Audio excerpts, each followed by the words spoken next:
Welcome friends, secrets of gods में मैं सिद्धार्थ ब्रह्मभट्ट आप सभी का एक बार फिर से स्वागत करता हूं।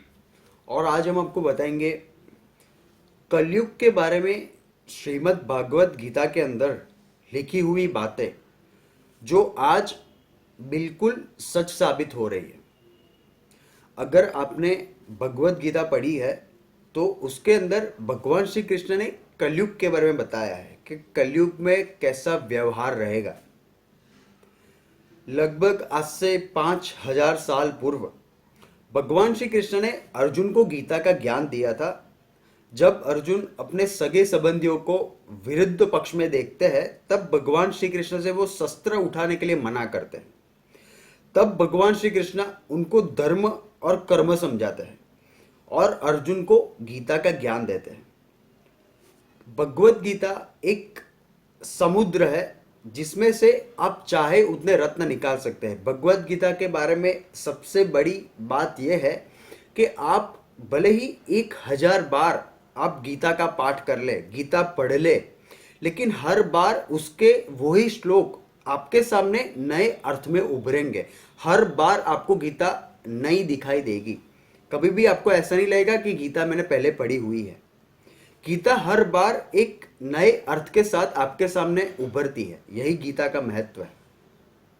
हम आपको गीता के कुछ श्लोक्स बताते हैं जिसके अंदर भगवान श्री कृष्ण ने कलयुग की सृष्टि का वर्णन किया है। सबसे पहला श्लोक, ततश्चानुम दिनम धर्म सत्यम शोचम क्षमादया कालेन बलिना राजन नक्षत्यायुर्बलम स्मृति।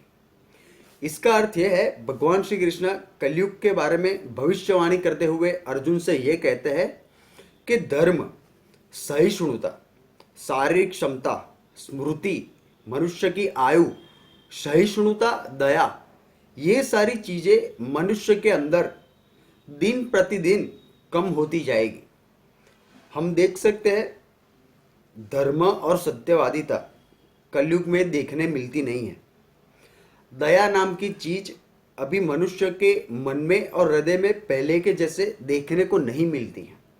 भगवान श्री कृष्ण का ये जो श्लोक है, जो उन्होंने मनुष्य की जो मेंटालिटी है और उसकी जो क्षमता है, शारीरिक क्षमता, मानसिक क्षमता, उस पर भगवान श्री कृष्ण ने ये श्लोक कहा है। तो ये श्लोक भगवान श्री कृष्ण का 100% सही साबित हो रहा है। दूसरा श्लोक भगवान श्री कृष्ण का ये है, वित्तमेव कलो नृणाम जन्मचार गुणोदय धर्म न्याय व्यवस्थायाम कारणम बलमेव ही। भगवान श्री कृष्ण इस श्लोक के अंदर ये कहना चाहते हैं कि कलयुग के अंदर जिस व्यक्ति के पास सबसे ज्यादा धन होगा, यानी कि पैसा, वो ही सबसे शक्तिशाली माना जाएगा। और न्याय व्यवस्था के बारे में भगवान श्री कृष्ण कह रहे हैं, न्याय व्यवस्था केवल एक शक्ति के आधार पर लागू किए जाएंगे। ये शक्ति जो है, भगवान श्री कृष्ण धन को ये शक्ति बता रहे हैं कि कलयुग में सबसे ज्यादा इंपॉर्टेंस धन का होगा। श्री कृष्ण का ये श्लोक बिल्कुल सही आज साबित हो रहा है। तीसरा जो श्लोक है वो ये है कि दाम्पत्ये भी रुचिर हेतु माएव व्यवहारिके स्त्रीत्वे पुंस्त्वे चहि रति विप्रत्य सूत्रमेव ही। भगवान श्री कृष्ण एक श्लोक में यह कहना चाहते हैं कि स्त्री और पुरुष वो कलयुग के अंदर अपनी रुचि के अनुसार बिना विवाह के रहेंगे एक दूसरे के साथ, जिसे हम अपनी भाषा में कहते हैं लिव इन रिलेशनशिप। भगवान श्री कृष्ण यही कहना चाहते हैं कि कलयुग के अंदर स्त्री और पुरुष बिना विवाह के एक साथ रहेंगे और ब्राह्मण जो होंगे वो केवल एक धागा पहनकर ब्राह्मण होने का दावा करेंगे।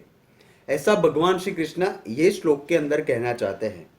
अगर आप गौर से देखोगे तो ये सारी बातें सही साबित हो रही है, क्योंकि ये बात सत्य है कि हमारे देश की संस्कृति को छोड़कर वेस्टर्नाइजेशन, वेस्टर्न कल्चर आजकल हमारी नई पीढ़ी पे, इसमें मैं भी आ गया, आप भी आ गए, वो सभी इस तरह इसकी ओर झुक रहे हैं, वेस्टर्नाइजेशन की ओर। तो भगवान श्री कृष्ण ये श्लोक के अंदर यही बात कहना चाहते हैं। इसके बाद जो अगला श्लोक है वो है लिगम एव श्रमख्यातो अन्योयापत्ति कारणम अवृत्तनाय दौर्बल्यम पांडित्य चापलम वचः। श्री कृष्ण ये श्लोक के अंदर कहना चाहते हैं कि जो व्यक्ति कलयुग के अंदर न्याय पाने के लिए खर्चा करने में, यानी कि धन देने में, इनडायरेक्टली भगवान श्री कृष्ण घूस देने की बात कर रहे हैं, करप्शन। जो व्यक्ति न्याय पाने के लिए कुछ देने में, धन देने में असमर्थ होगा, उसको कलयुग में न्याय कभी नहीं मिलेगा। भगवान श्री कृष्ण सीधा सीधा इशारा ये श्लोक के अंदर यही कर रहे हैं कि कलयुग के अंदर जो न्याय व्यवस्था होगी वो बिल्कुल धन पे निर्भर करेगी। और जो व्यक्ति स्वार्थी एवं चालाक होगा, स्वार्थी और चालाक, वही व्यक्ति कलयुग के अंदर बुद्धिमान माना जाएगा। वो व्यक्ति नहीं माने जाएगा जो धर्म के मार्ग पर चल रहा है, जो सत्यता और सहिष्णुता के मार्ग पर चल रहा है। वही शक्तिशाली और चालाक माना जाएगा जो स्वार्थी होगा।